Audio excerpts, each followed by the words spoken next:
Hello, beautiful soul family, and welcome to Weekly Wisdom and Insights, your home for spiritually guided transformation and empowerment. I am your host, Dearjames, and together with the unseen, Spirit, Source, and Symphony, we look at the current energies, the intuitive wisdom and insights, and we go as guided.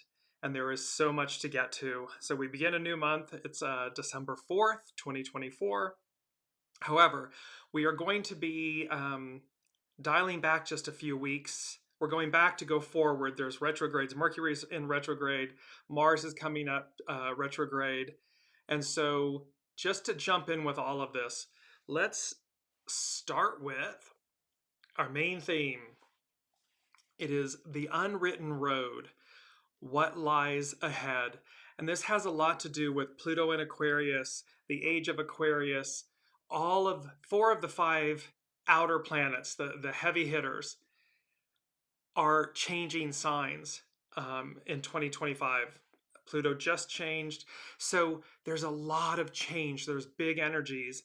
And there's a carryover with the Eagle Medicine Part 2, because we wanted to fully encapsulate all of these energies with Eagle Medicine. So the unwritten road, what lies ahead. Welcome, Alicia. She's saying, oh, look, the sun is just coming up in Los Angeles. Grin. So yes, indeed it is. Now, our co-themes for this episode is the unwritten road, what lies ahead, Eagle Medicine, and then Mars retrograde, restart your engines, a masterclass in revision. I loved this one. It came from the unseen. And I am open to a whole new world. So you can see that there's this theme of Eagle Medicine being an overview, a higher view, and the unwritten road, what lies ahead, and all of this change. Beautiful, epic change. As we move into the main energies, it's a 12-month, so it's standstill, release. Today's the 4th, so it's youthful folly, try again. So there's an innocence in all of this. This isn't about getting it right or wrong. This is about beginning again, beginning anew, and doing so from that kind of youthful state of anything's possible. You'll see how that plays in. It's an 8-year, so we're unite from the inside out. The numbers culminate in a 15, which is about authenticity and humility. Those are the bedrock principles and the foundation for the greatest life ever. When we're authentic and when we're humble. And then, of course, the action to it is balance. And the 1 and the 5 become a 6, so it's about the conflict. Let it go. Let go of this internal conflict. Let go of the strife going on in the world, because that denotes, disharmony. Welcome, Olivia, from Chile, Texas. Yes, in more ways than one. And so here's this. I want to go back because the energies from November and just the first week in December, I mean, these energies that are occurring, these astrological influences that are occurring. On the 3rd of November, we had the Mars-Pluto opposition, which will occur 3 times. So these energies are playing out. And on the 15th of November, Saturn, the great teacher, stationed direct. On the 15th as well, we had the last of 4 full supermoons in Taurus that was conjunct Uranus, expect the unexpected, and Algol. It's a star in the head of Medusa. On the 19th, major, big, Pluto entered Aquarius, where it will stay for almost the next 20 years. On the 25th of November, Mercury stationed retrograde at 22 degrees Sagittarius.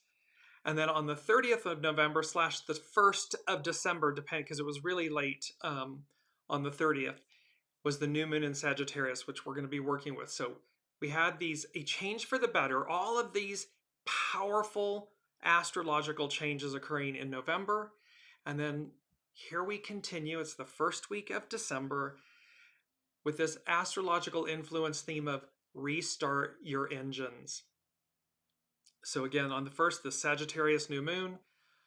On the 6th, coming up, the Sun and Mercury are conjunct, so it's a CAZIMI, where how we think and speak and act, communicate, gets this cleansing from the sun, followed by Mars retrogrades. It begins its retrograde at 6 degrees Leo.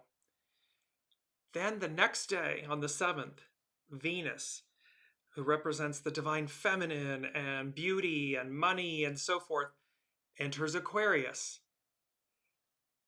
Hours later, she conjuncts Pluto in Aquarius.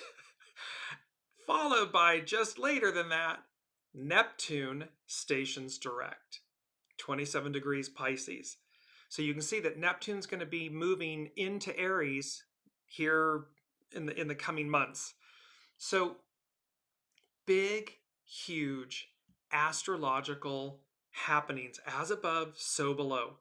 And so bear all of that in mind, and then all of those activities that are happening on the 6th and the 7th of December, I'm going to go over in a minute in more detail, because intuitively I read the astrology charts. There's some powerful stuff in there, but I want to set the stage for a moment. So we're going to go back and we're going to talk about Aquarius and Pluto.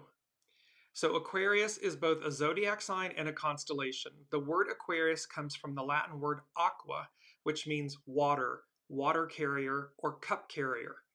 The constellation Aquarius is sometimes called the water bear because it's said to look like a person carrying a bucket of water, and its symbol represents water. It became popular when the 1967 musical Hair brought the concept of the age of Aquarius to the public's attention with its opening song, Aquarius. Aquarius, the zodiac sign, is the 11th sign of the zodiac and is a fixed air sign. The ruling planets of Aquarius are Saturn in traditional astrology and Uranus in modern astrology. So here, both the sign and the constellation, but the ruling planets of Aquarius are the great teacher and the higher mind and the expect the unexpected. So in essence, the master weaver, the source, the unseen. So we have this, and this fact about, a cupbearer, this individual, if you will, bringing nourishment, living waters to the gods, to humanity. So we have Aquarius. Then we have Aquarius mythology. The constellation Aquarius is associated with water for many reasons, including in ancient times, the rising of Aquarius coincided with the rainy season in the Middle East. So we're going way back, Mesopotamian times, Egyptian times, in that area. The Greeks associated Aquarius with Ganymede, the cupbearer to the gods. The Babylonians associated Aquarius with their god Ea, which is also known as Enki in Mesopotamian mythology, who represents water, wisdom, and creation.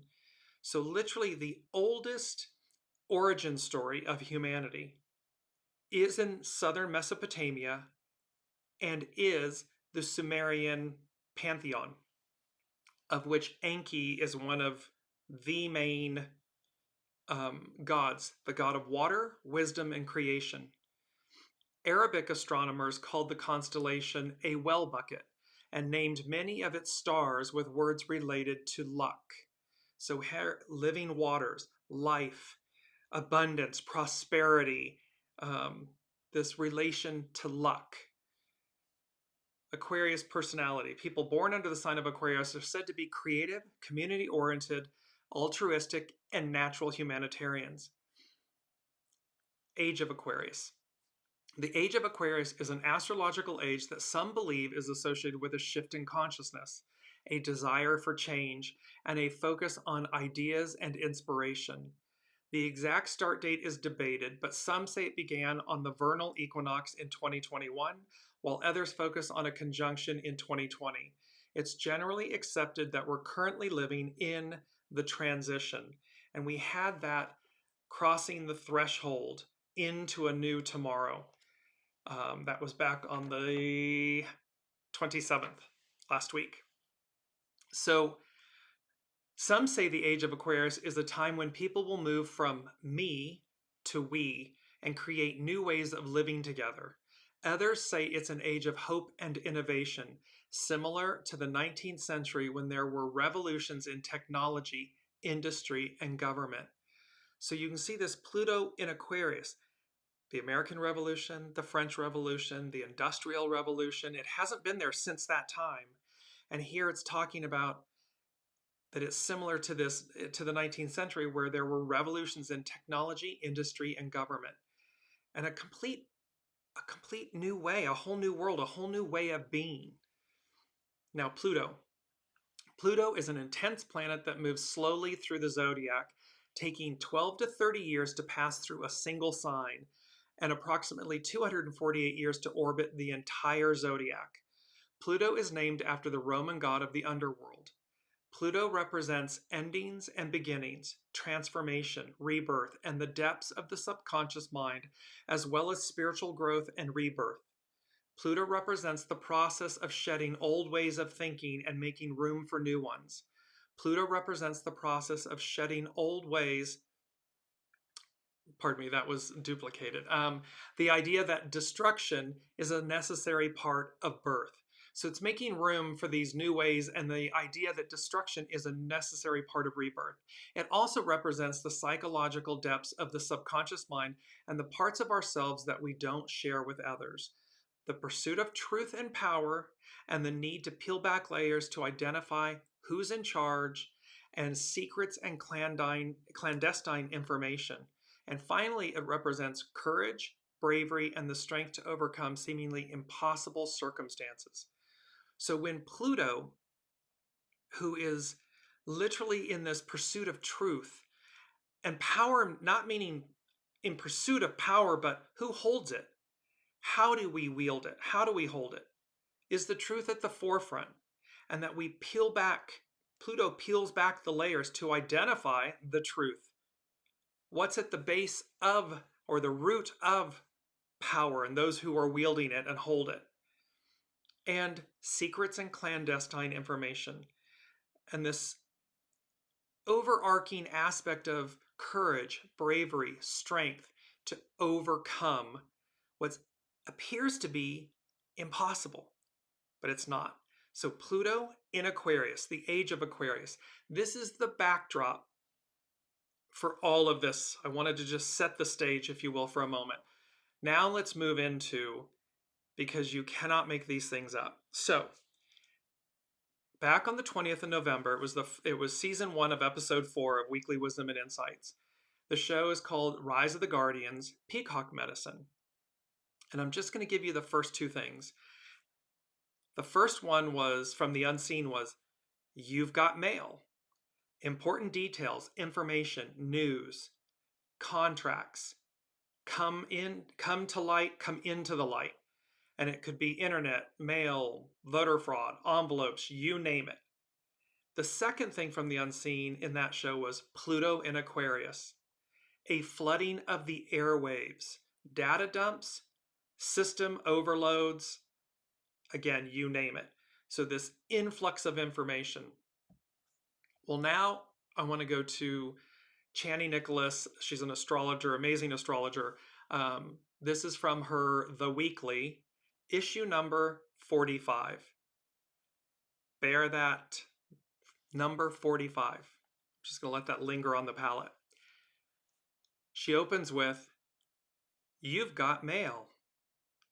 This week's Mercury CAZIMI sparks insights, ahas, and revelations about the ways you express yourself. Whether you get celestial signals to amp up your opinions or tone things down a notch, listen in. Any messages coming through loud and clear point you toward the lessons you're ready to benefit from. And the schooling doesn't stop there. Mars stations retrograde later in the week and activates slow-mo mode. Your momentum may stall, but it's only temporary. Instead of trying to race forward, seek the wisdom you can only glean from hanging back. What's that old story about the tortoise and the hare? We had the tortoise and the hare many episodes ago. So the beauty of this with Chani Nicholas, now, this is just this week, from 3 weeks ago, from the unseen, you've got mail, and that 1985, that 40-year cycle of completion. And now here, 3 weeks forward, Channing Nicholas is literally saying, you've got mail. It's the beauty of the master weaver, of the unseen, of source, intricately weaving truth, what's happening. And then we're going to move to astrology by Lauren and just front load all of this before we dive into all of the actual events with the astrological events that are occurring on December 6th and 7th. So this is from Astrology by Lauren, the new moon in Sagittarius. And she begins with a quote from the I Ching. Every person must have something they follow, something that serves them as a lodestar. He or she who follows with conviction the beautiful and the good may feel themselves strengthened by this saying. So it's about following the good, the beautiful and the good. It's about how we wield power, influence. It's our actions and our words and the magnitude and the weight of them. And, both the result and the experience, the repercussion. The unseen is giving me a symbol of the boomerang. What we put out is already coming back to us. So Lauren goes on to say, or says, on December 1st or November 30th, depending on where you are, we have a new moon at 9 degrees Sagittarius, 33 arc minutes. The new moon in Sagittarius pushes us to expand and grow. Our optimism grows in leaps and bounds. And although the ruling planet of Sagittarius is retrograde right now, it does not disappoint, for all that expansion, growth, and optimism is now being channeled within. So there are moments in the astrological influences as everything ebbs and flows. It can be external. When planets are retrograde, it's internal. And so we have this beautiful, push-pull, ebb and flow of where do these influences manifest. As a result, no matter what is going on in the world abroad, no matter what obstacles, challenges, and fears we are working through, we have something much stronger to bolster us up, and that is hope. And that is, hope is at the base of Rise of the Guardians, Peacock Medicine, that eternal wellspring of hope. Lauren continues, Jupiter is retrograde in Gemini, a sign that has to do with communications, information, and data. This is where we tie back. This is where Lauren, Astrology by Lauren, is tying back to 1 and 2 as Channing Nicholas did. So it has to do with communications, information, and data. Mercury, the ruling planet of Gemini, has just stationed retrograde in Sagittarius, Jupiter's sign, while approaching an opposition to Jupiter, which all just sounds like an abundance of noise swirling through, quote, the airwaves nonstop. Pluto and Aquarius, a flooding of the airwaves, data dumps, system overload. By traveling in each other's signs, by both being retrograde and in opposition to one another, this transit will inundate us with information, news, and data. So Lauren, Astrology by Lauren, is literally confirming via the astrology what the unseen gave us 3 weeks ago, pardon me.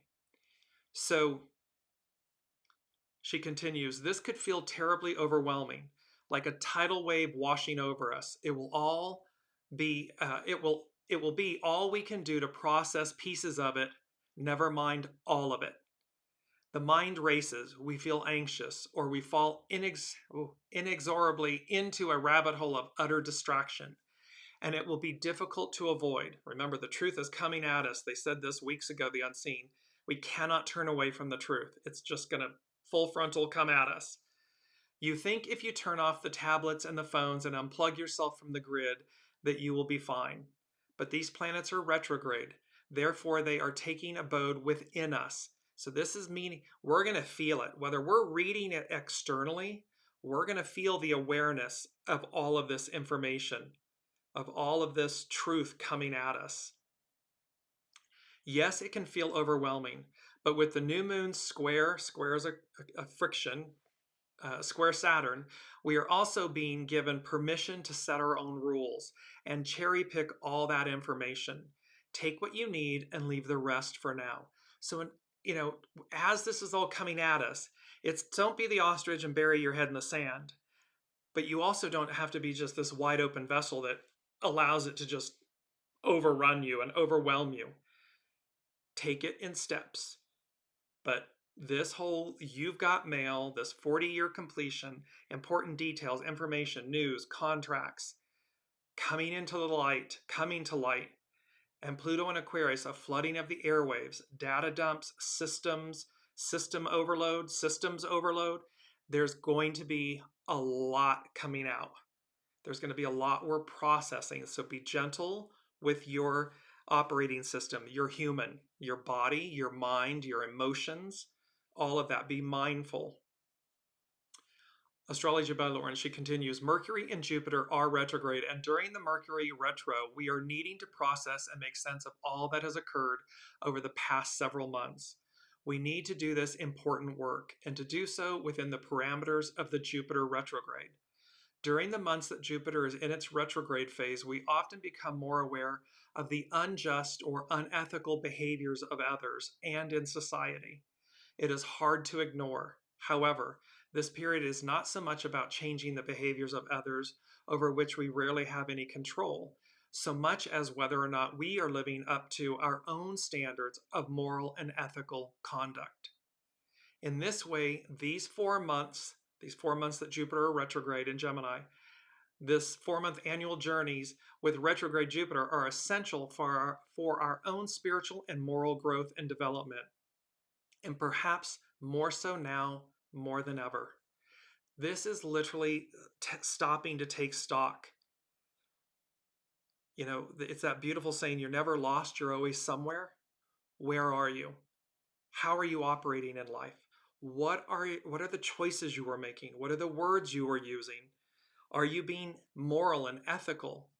Are you reaching for the stars? And are you emptying your vessel and releasing the past? We are not defined by our past. Allow it to refine you. In that, you have the greatest empowerment. You can atone, you can make epic changes that will align with this epic time, this epic moment.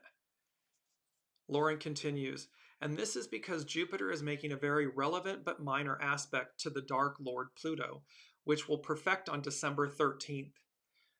Jupiter-Pluto cycles speak to the power of truth and justice. This particular aspect is similar to the opening gibbous phase of the moon, in which we are being tested and asked to apply our core values and put them into application. And so we may ask, what does it mean to do the right thing? What do you do when no one's looking? It's that thing of making sure that the choices that we make, and this isn't ideal and, airy-fairy and, oh, it sounds great, Dearjames, on paper and whatever, but it's just the truth. When we operate courageously, purely, authentically, then, vistas and doors and opportunities open in a way that, because think about the energy that it takes to do it the other way, to be illicit, to be shadowy, to lie all the time. The energy that takes to sustain that shadow, the darkness, is monumental. It's the beautiful idiom, the truth becomes a part of your past, a lie, your future. Because you're constantly having to relive the lie, retell the lie, remember the lie. It takes a lot of energy. So here, what does it mean to do the right thing? What is the ethical and moral thing to do? When your back is against the wall, what are you willing to put yourself on the line for? What are you willing to take risks for? And imagine, we have many examples in the world where people took shady risks for others. And look at what's happened to their lives. They've been turned upside down because they failed themselves. It's not that they failed another. It's that when it came to mattering, when that moment was upon them, they chose something that undermined their moral compass, their authenticity. Lauren continues, this really gets us back to the very core of our beliefs and to be very clear about who we are, what we stand for, and who we aspire to be in the world. This requires great courage and a strong sense of who we are and what we believe in, so that even in the face of extraordinary odds, even in a struggle for survival, even in the face of evil, if need be, we will stand up for what is right and good and true in whatever ways we can. This is Rise of the Guardians. This is in the face of pitch black, the boogeyman, and the extinguishing of light, and excessive, overwhelming fear. One child would not extinguish his hope, his faith, his belief in something greater, something good. And as he said to pitch black, as he's bearing down on him, he said, it's not that you don't exist. I just don't believe in you. I don't believe in your power. And because he stood up at that moment, he stood for what was right and pure and true. Pitch black was taken to the underworld, and all of the lights, all the children began to believe again. Hope was restored. The lights came back on. That's this moment, this Pluto and Aquarius, all of these celestial energies that are happening right now, these astrological events. Lauren continues, this transit can also be applied internally, in which we ask ourselves, what would it take to be a better person and to inspire others to be so as well? What is my own relationship to power? And what are the things that I do or do not have power over? It's not always easy, but this transit presents as an opportunity to make extraordinary changes in our own lives and the world abroad. Unite, it's internal, it's always an inside job. And so this moment where what's my relationship to power? Am I afraid of power? Do I abuse power? Do I, shrink from power? Or do I just simply allow it to move through me? I don't wield it or hold it over others. The new moon in Sagittarius is a time of optimism and hope. It usually stands as an opportunity to look to the future with possibility. With the new moon in Sagittarius, it can feel like we are opening a door onto a vast and untrodden vista. The unwritten road, what lies ahead, what lies beyond where we've been. And here Astrology by Lauren is saying, this new moon in Sagittarius, it feels like we're opening a door onto a vast, untrodden vista, a vista filled with extraordinary adventures. And the next step we take is the first step of the rest of our lives. This is, and I just want to, bring up the main theme image, because look, the eagle, there's the beautiful, brilliant star, the guiding star in the upper right. The eagle, in essence, one could say, is turned away from it, but it's not. It's intuitive. It's all-knowing. The eagle is the higher mind. It's the highest. It flies the highest in our universe. And there it is. It's like, this unwritten road, what lies ahead. It's firmly on the branch, and it has this sense of empowerment and power and authority and knowingness and determination. It's filled with the light. It knows. And thus, it's the unwritten road, and it's this untrodden vista and these extraordinary adventures that await us. As Astrology by Lauren, she's saying the next step we take is the first step of the rest of our lives. That is how epic these energies are that are playing out before us. She continues, inspired by the vastness of our prospects, we are poised to step out that door. It may seem like Mercury and Jupiter's retrogrades and the square to Saturn are holding us back and presenting us with extraordinary challenges. Just know that even if that were true, any delays or detours can also turn out to be fortuitous in the end. It's about divine timing. Everything divine. That your soul source connection, the master weaver, knows. And so when you're in frustration or challenge or something, simply ask yourself, is this my human? Is this my ego, mind, personality that's frustrated? How's my soul doing? Oh, my soul is calm, peaceful. So it's your human, it's your ego, mind, personality that's causing this. And once you recognize that, you release it. You go, okay, show me the way. And it will present itself. And it will be effortless. It'll be easy because you'll be in the flow with your soul source connection, with the unseen, like ego medicine. For those who are going within to retreat with the retrogrades, do so to restore, to mend, and revitalize. Or do so to strategize, prepare, and organize. Do so to restore your faith and resolve that you can make your big vision a closer and more achievable reality. This year, we are casting our dreams into space in the face of all sorts of obstacles, and maybe even a few setbacks. But we are not being told to give up on our dreams. Rather, we are being told to have faith that all is unfolding precisely as it needs to be for now. And even if it does not appear to be so at first, this too will be part of the journey. Everything's perfect and divine. Everything's purposeful. So allow things to unfold and be in alignment with them, step by step. We've had that song many times, step by step, putting it together, piece by piece. This new moon square Saturn is letting us know that the path is going to be challenging. Saturn is never easy. It's the great taskmaster. It's the great teacher. But this new moon is also trine is a harmonic aspect in astrology, is also trine courageous Mars, strong and powerful and determined in the sign of Leo. It is also trine the north node, where we're going. So the north node of the moon in Aries, first sign, astrological sign out of the gate, creating a grand trine in the inspirational element of fire. So Mars in Leo, Aries, this fire element, this creative force element.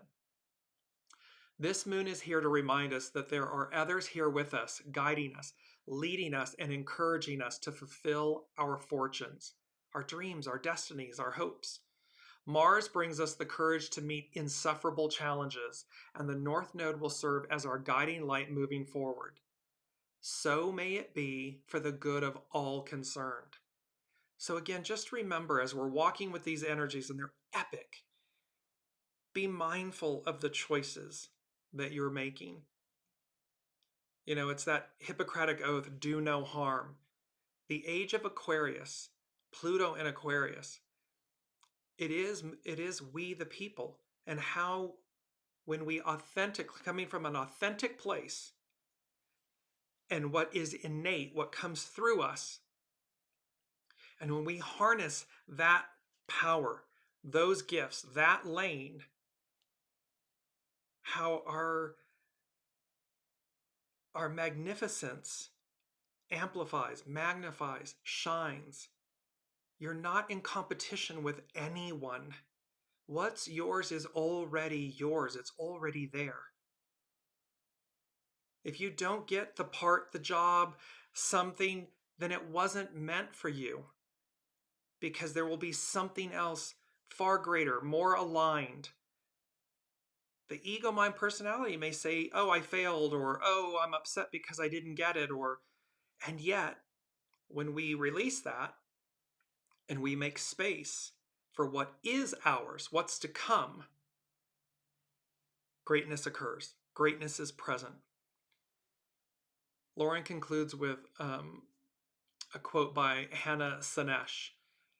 There are stars whose radiance is visible on Earth, though they have long been extinct. There are people whose brilliance continues to light the world, though they are no longer among, quote unquote, the living. These lights are particularly bright when the night is dark. They light the way for humankind. This is about connecting to the unseen. There's a friend of mine has a beautiful saying, friends are like stars. You don't always see them, but you know they're there. Well, this is the same. This pantheon, this presence of angels and archangels and ascended masters and all who came before us. We stand on the shoulders of giants, and our soul is connected to Source. So again, in this age of Aquarius and these major shifts of the outer planets, this is a time, and the matriarchal era, the Aquarian era, this is the time. If ever there was a time, this is the time to reconnect to your knowing, to your intuition, to the stars, to the heavens, to the unseen. It is not airy-fairy idealism. It's purity and fact and truth. Because that is the new. That is where we're going. That is where the unseen has been guiding us all this time. And the first thing from the unseen, they said, a masterclass in revision, revisiting the facts, the information. So again, these November, December energies, what's going to play out over the next months is a masterclass in revision, a revised version, an act of revising. So let's see what happens on the world stage where a revised version or an act of revision or revisiting occurs. They said revisiting, to visit again, return to. So it's going to be a master class in revision and revisiting the facts, the information. Because again, it can be my way, your way, someone's way, but there's only one truth, or the facts, the information, not what was something that was presented to us or made to appear or look true or factual. There's a master class that's going to occur. The second thing the unseen said was power to the people once again. And the feeling that I had from this was that it harkens to a time that was or that came before. And this power to the people, it's number 2, unity, in union, unity. This power to the people once again. And the energies of it really felt what we have an awareness of as Atlantean, Lemurian, where power wasn't authority or wielding something over someone. It was empowerment. It was Source, Holy Spirit, Source energy coming through that just resided in your heart center. There was no disconnect. There was no lack. There was no separation. So this power to the people once again, harkens to a time that was, that came before. And number 3 from the unseen, and we've had this many times, they said, peace be with you and with you. It's an ancient greeting. It goes back to Master Jesus. We've covered that many times. However, this time they said peace, and they hyphened, be with you and with you. So again, we're looking at this sense of recognizing that the unseen Source, God, Allah, Buddha, the all that is Master Jesus, ever present, is ever with us, which brings peace.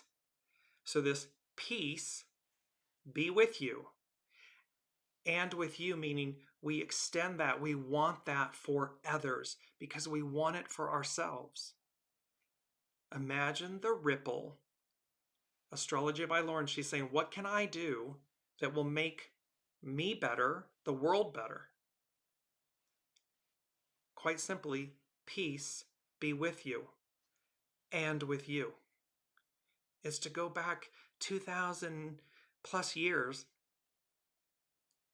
to a statement made by Master Jesus to the apostles, and then it rippled out. Because what they were saying to one another is, that peace, source, God, I want that with me at all times. And as I greet you, I want it for you as well. Powerful and important. So now let's move into, very quickly, I want to go to hexagram 15, which is about authenticity, humility. Its action is balance. Its hidden influence, liberation, to untangle. And its underlining cause is 10, treading, cautious advance, how we move forward. The receptive is above the mountain, where keeping still returns you to your nature. It is normal to succeed at a point in life and want to keep doing the same thing. Suddenly, what worked before isn't working anymore.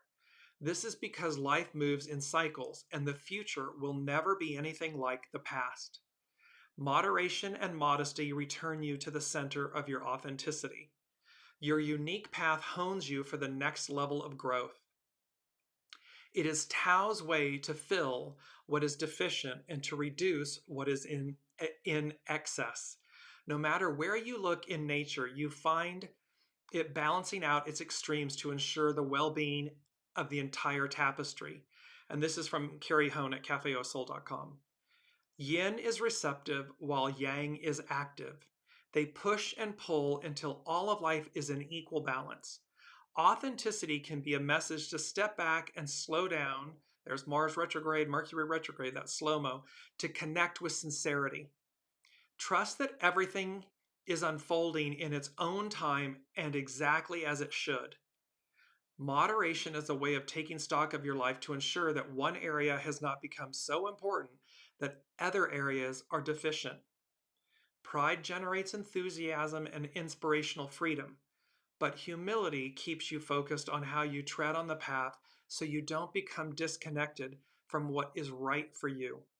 This is about listening to your soul. This is about, yes, we've said 1,000 times, we absolutely need and want a healthy ego-mind personality in service to our soul source connection. When we do that, when we align that, there's humility, there's purity, there's authenticity at the forefront, and all of this creative force and energy and power behind it, fulfilling it, magnifying it, bringing it forward, bringing it to life. It is said that, quote, those who go against the way end up being called unlucky.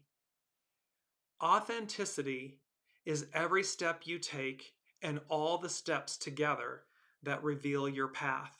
And this brings us to our first quote. The journey of 1,000 miles begins under your feet. And there's this golden path. And what I loved about this image, the yellow golden light, the almost orangey gold path, which is natural earth, and then the tree on the left. It's talking about the journey of 1,000 miles begins under your feet. When you look at the trunk of this tree, it looks like a foot. It's just so fascinating. So the journey of 1,000 miles begins under your feet. It begins within. It is up to us. And our second quote, the way that leads forward seems, I like seems, appears to lead backward. And this is a cosmic wormhole. It's an image of a cosmic wormhole. So the way that leads forward seems to lead backward because the way is always returning. Remember that we come back around, we move in cycles. It will never be exactly the same, but we do move through in cycles. And so both of these quotes, one from Carrie Hone and one from the Master, they speak of our journey and how things may appear, and yet the truth, the facts, the information guides us ever onward, ever forward. It is never backwards, literally backwards, like going back in time or in the past or reliving that exactly. It doesn't occur. It can't occur. So we are advanced. So now I want to move to, because this is where it gets really, and before I do that quickly, number 4 from the Unseen this week it's the song from The Greatest Showman by Zac Efron and Zendaya, Rewrite the Stars. And you have all of this interwoven messaging about the stars. And the chorus, what if we rewrite the stars? Say you were made to be mine. Nothing could keep us apart. You'd be the one I was meant to find. It's up to you and it's up to me. No one can say what we get to be. So why don't we rewrite the stars? Maybe the world could be ours tonight. This can be between a relationship, our relationship with ourselves, our soul source connection with another. It can be all of us talking about 8 billion souls on the planet saying we choose a different world. We choose to rewrite the stars. This can be between the unseen source God and us. What if we rewrite the stars? Say you were made to be mine. Nothing could keep us apart. You'd be the one I was meant to find. It's up to you and it's up to me. No one can say what we get to be. So why don't we rewrite the stars? Maybe the world could be ours tonight. And there's a beauty in this, the meaning behind the song. The song is an aerial duet between two of the characters, Philip Carlyle, a rich white man, and Anne Wheeler, a poor African-American girl. The two are in love, but destiny seems to keep pulling them away from each other. Lyrically, the song takes on the subject of controlling their own fate and not letting the stars, the stories they are destined to live, tell them otherwise. While Philip takes on a more optimistic tone, noting that they could rewrite the stars and change their destiny, Anne takes on a more realistic approach, believing that even though they love each other, no one can rewrite the stars or do the impossible. So here's the polarity, the conflict. But what both of them are saying, because there's optimism, Philip is demonstrating optimism, and Anne is demonstrating fear. They ultimately triumph. They ultimately rewrite the stars. So whether it's a love relationship or someone telling us that we can't have what our dreams, what our soul knows to be ours, rewrite the stars. Make the impossible possible. Dream, hope, be authentic. Get out of ego, mind, personality, or shadow aspects of it to align it with your soul source connection. And number 5 from the Unseen, they said, I heard, blessed are the people. Psalm 144:15 is this, blessed are the people. And its meaning, it portrays the abundance of God's blessings. We're being showered with opportunity, with abundance, with blessings. Age of Aquarius, Pluto in Aquarius, all the major planets getting ready to change. 4 of the 5 getting ready to change. It's like we are being, the mandrake being uprooted to be transplanted into a larger container, a larger pot. Humanity is being implored to listen, to take heed, and to act in accordance with truth, authenticity, humility, faith, courage, hope. We're being yelled, not yelled at, but the octave of it is loud, because there is this reckoning. I think I said in a few episodes back the word reconcile. The word I was looking for was reckoning. So there's both a reconciliation, but there's a reckoning that's occurring. They happen simultaneously, but it's like the reckoning comes first. Blessed are the people. Aquarian, we the people. Blessed are the people. Power to the people once again. Peace be with you and with you. Because this is the unwritten road. This is what lies ahead. What lies beyond where we've been. So now we're going to move into our mantra. I am open to a whole new world of possibility. Be open to it. There is nothing to fear. It's John F. Kennedy. There's nothing to fear but fear itself. We're not going back. We don't live in the past. So be open. I am open to a whole new world of possibility. And our key word before I go into the final part of all of these astrological influences and a couple Sabian symbols because they are off the charts. Our key word summons, a call, request, demand, signal, or order to do something, especially to appear in person or attend at a specified place or time. We are being called forward. We are being summoned. There's a summons from the unseen, from the master weaver, from source, from the unseen. An official order requiring a person to attend. A call by authority to appear at a place named or to attend to a duty. A document that informs a person or business that they have been charged. So you can see that we can be called, we're show up, we're being summoned. We can also, equally, a document that informs a person or business that they have been charged. It's a perfect lead-in for where we're going. So, as you all know, I intuit the astrological chart, the interior of the chart, the circle in the center, the red and blue lines.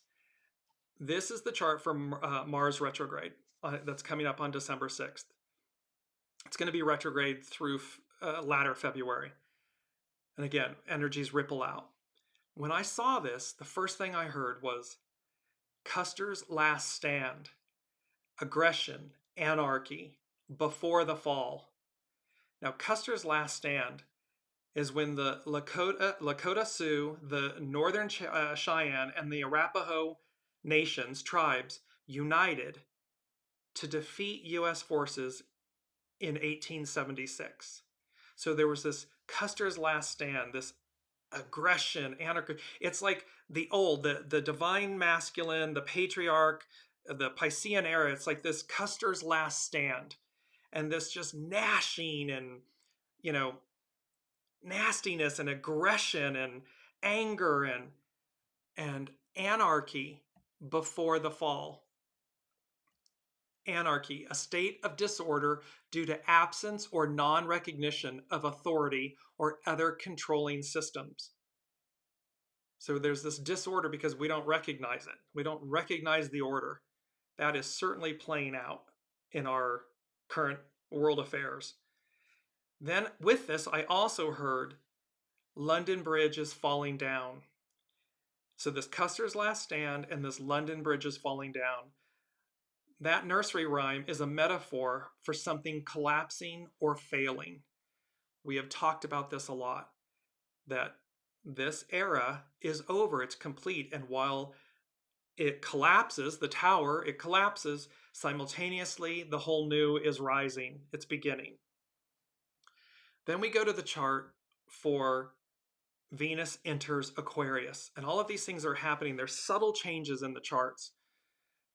But when I saw this image, it was immediately the collapse, and you see it's almost like that crown that's splitting, cracking, splitting, falls off. Well, it's the collapse of the old order, the old regime, the old paradigm. So there's this collapse that occurs. So we have Custer's last stand, aggression, anarchy, London Bridge is falling down for the collapsing or the failing. Then the actual event, the collapse of the old order, regime, paradigm. The next chart is where Venus literally conjuncts Pluto in Aquarius. And then I heard the upheaval, the end, exclamation point. Everything turned, quote, on its head, upside down, right side up. And what was interesting about that, so the upheaval, the end. Everything turned on its head, upside down, right side up. So again, data information, you've got mail, a flooding of the airwaves, data dumps, things coming. This is saying when Venus, that sacred feminine, the oldest symbol, it's from 4000 BC. Here's the sacred feminine, conjunct Pluto in Aquarius, revolution. We've waited for this time. It's been 248 years. The upheaval, the end. Everything turned on its head, upside down. The interesting part was right side up, meaning that which has been oppressed, suppressed, comes right side up. So the disinformation collapses. The illusions, the lies collapse. It's the upheaval of it and the end of it. Where then the information, that which is authentic and true, becomes right side up. It's lifted up so that we all see it. It's all there. And lastly is then Neptune direct. This is the chart for Neptune direct. And with this chart, they said boxing it hyphen them in, order restored. So in essence, this was about, you see the blue lines, the blue triangles on the outer sides and the reds in the middle. It was like this boxing them in, and order is restored. And this sense of what marginalized, that they're marginalized and minimized. And then I saw and heard key figures, key players. There's a highlight on the word players, because when you're playing at something or when you're being mischievous and illicit, you're a player. And so this boxing them in, orders restored. And remember, Neptune represents illusion, but it also represents higher ideals. What we reach for the stars, that we can make the impossible possible. We can rewrite the stars. We can do this. It's absolutely possible. And what this is saying to me with these energies, again, where we began the show with these November, just going to bring up the November energies, major things happened in the month of November, astrologically. As above, so below. And then here's just the first week in December. The Sagittarius new moon, the Sun-MERCURY CAZIMI, Mars retrograde, Venus enters Aquarius, Venus conjunct Pluto in Aquarius, and Neptune stations direct. I mean, this coupled with what happened in November, and all of this playing out for days, weeks, and months to come, and one would say eons to come, because it's setting the stage for the new. It's setting the stage for where we are going. And they culminated these 4 charts that I just went through, and how the players, the shadowy stuff, I'm going to use that word. I'm not going to use a cuss word. The shadowy stuff gets marginalized, minimized, boxed in. And that this applies to key figures, key players. And then they said, I heard the phrase, uncharted waters. And uncharted waters is an idiom that refers to a new or unfamiliar situation, or an area that is not yet explored or recorded on a map. So when all of this happens, we're going to be in uncharted territory, because it hasn't happened before, and it's extraordinary.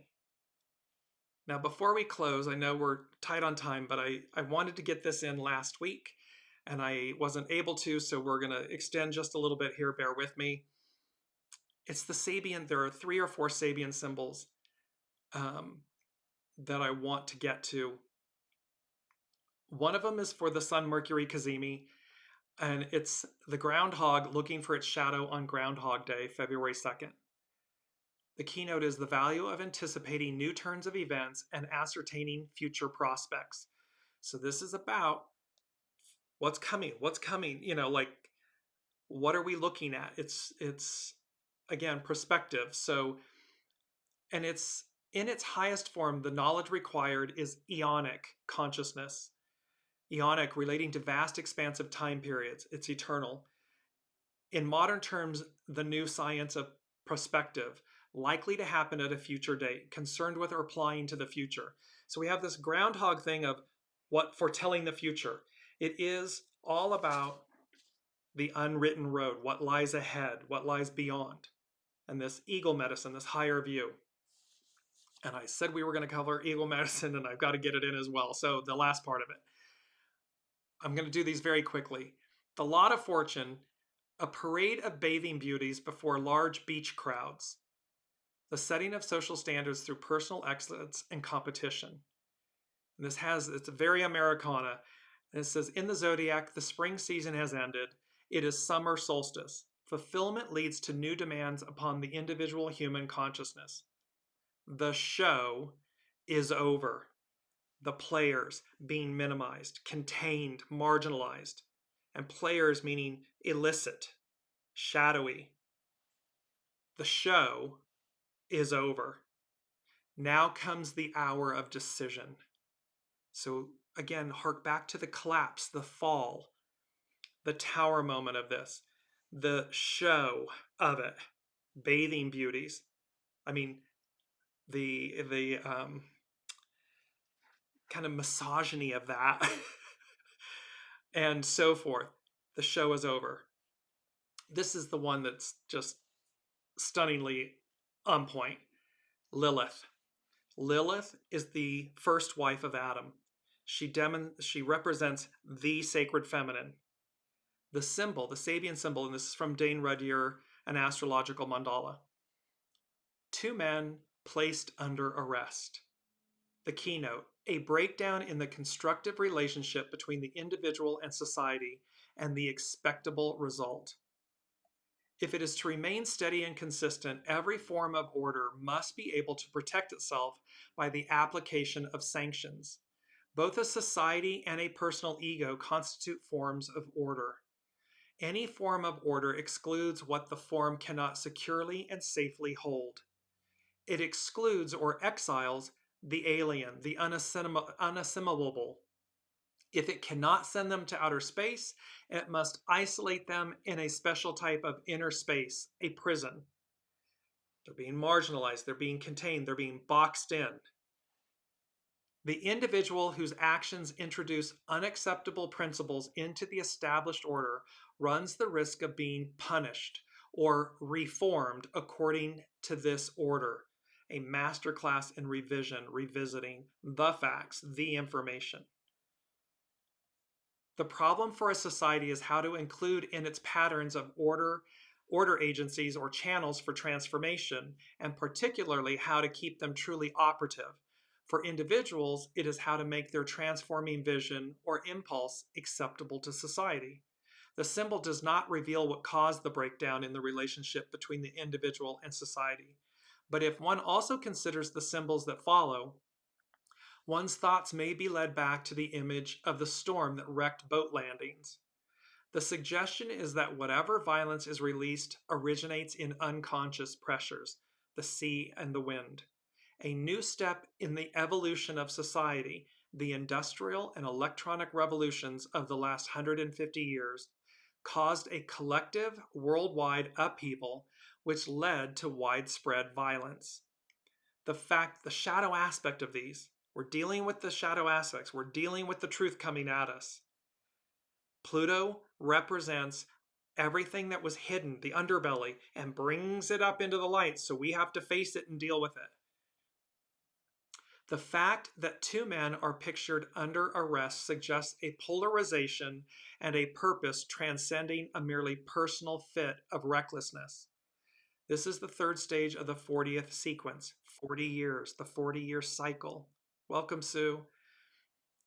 Negative as the image may seem, one may see implied in it the power in every individual to assume social risks, to express their convictions or deepest desires. Nevertheless, one thing is needed: facing the consequences. There's a reckoning. There's reconciliation, but there's a reckoning that is occurring first and simultaneously. So again, watch on the world stage in these next weeks, days, weeks, months to the power of this. And we will close with this final aspect from Jess Hagen, Urban Healers of LA.com, Eagle Medicine. When Eagle arrives, and there are other, by the way, there are other Sabian symbols that are, I will post them in the Facebook Dearjames show thread. Epic for this moment. Very powerful. From Jess Hagen. When Eagle arrives, it is time to drop the mental analysis and the caution and go where the wind lifts you. Shapeshift into the courage of Eagle. She is the thunderclap, the strike of lightning, the cosmic spark of new life in a seed or an egg. And so are you. Eagle medicine is the experience of eliminating mental doubt as well as emotional insecurity so that thoughts and feelings align into silent perfection. This is honing into your soul, listening to your soul source connection, going as guided. In native teachings, Eagle medicine is of the highest vibrational frequency of all animal medicines. Along with buffalo, she presides over all sacred ceremonies. Her feather medicine cannot be used for harmful, negative purposes. When in the presence of Eagle medicine, any selfish plots or intrigues unfold into a greater good for all involved. In the unveiling, in the tower moment, in this, the collapse, and it transitions into something positive because the facts, the truth, the light, the information comes to the fore, is lifted up. Unlike owl medicine or crow medicine, Eagle is not neutral. She is only positive. In the cosmic order of things, the opposite of positive is not negative. The opposite of positive is neutral. From inside neutral, we choose to take either a positive or negative perspective. It's a choice. Negative lives inside the neural space of free will, where we live. When in the realm of Eagle medicine, we are outside the neutral third dimension in the greater reality. The source of all that is, joy. This is peace, be with you and with you. Eagle medicine is the realm of all that is, all is well. To engage big medicine, we must make manageable amounts of space in our lives over time rather than one large space once a year.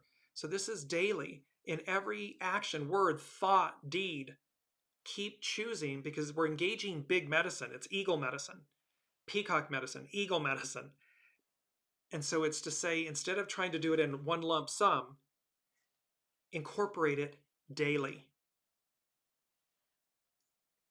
The eagle spirit animal totem asks us why life is worth living. If you've drawn eagle in reverse, your spirits may be reaching dangerously low levels, and it is time to rise and connect with a metaphysical, beyond physical, stream of energy. When we lose connection to the metaphysical experiences beyond daily life oddly loses its meaning. When we lose our soul source connection, when we ignore it, when we don't even believe it exists, daily life loses its meaning. And this is hearkening again to a time, harkens to a time that came before this power to the people once again, this connectivity, this resilience, this force and power that moves through. It's like they're just showing me, it's like vibrating and humming. Like I'm seeing silhouettes of human beings and they're just glowing and vibrating because the force is within them. It's coming through them. It's within them. They're the embodiment of it and it's just integrated. It's unified. When the eagle spirit animal totem is out of balance in our lives, we may be resisting our true calling. We may have decided to take everything at face value without any spark of mystery. Are you settling for the safe and reliable at the expense of finding your gifts and powers? It is only a matter of time before Eagle lands to reveal to you some new aspect of the greater reality. The Eagle totem asks that we not get stuck in the illusions of solid matter. It's to see beyond what's on the surface. It's to see the divine in one another. Namaste. Newtonian science solved mystery after mystery, answering question after technical question with accurate and measurable proof. But it never solved the mystery of the isness of life.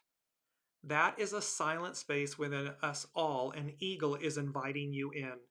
It's about connecting. Science is about proving what is about the proven, what we can prove. It becomes tangible. Science has yet to ever prove the unseen. It doesn't prove that it doesn't exist. It clearly exists. It just means that science hasn't caught up with the ability to prove what is ever present. That does occur and is unexplainable. So Eagle medicine is inviting us into that space to connect to what? Reach for the stars, rewrite the stars. Lastly, with Jess Hagen, Eagle can see the mouse and the mountain all at once. She is aware of the large and the small functions of daily life. She understands that all is small, and in its simplicity lies the miraculous. Eagle medicine has the ability to expand the mundane into the extraordinary, because all that is ultimately extraordinary. You all are extraordinary. This moment is extraordinary. We are being summoned. There's a summons. We're being summoned. We're being called to embrace, and not only embrace, but recognize and realize that we are the custodians. We chose to be here, and we are the custodians of this moment, this epic moment of change, of transformation, of and how it's going to play out. And thus you can see I'm like tongue-tied a little bit because it's like so masterful, a masterclass in revision and revisiting the facts. So I'm going to conclude. We're well over time, and I apologize. I love you all, and I'm going to conclude with peace be with you, because in that space and place, everything, all is possible. We will see you next week. Until then, be well.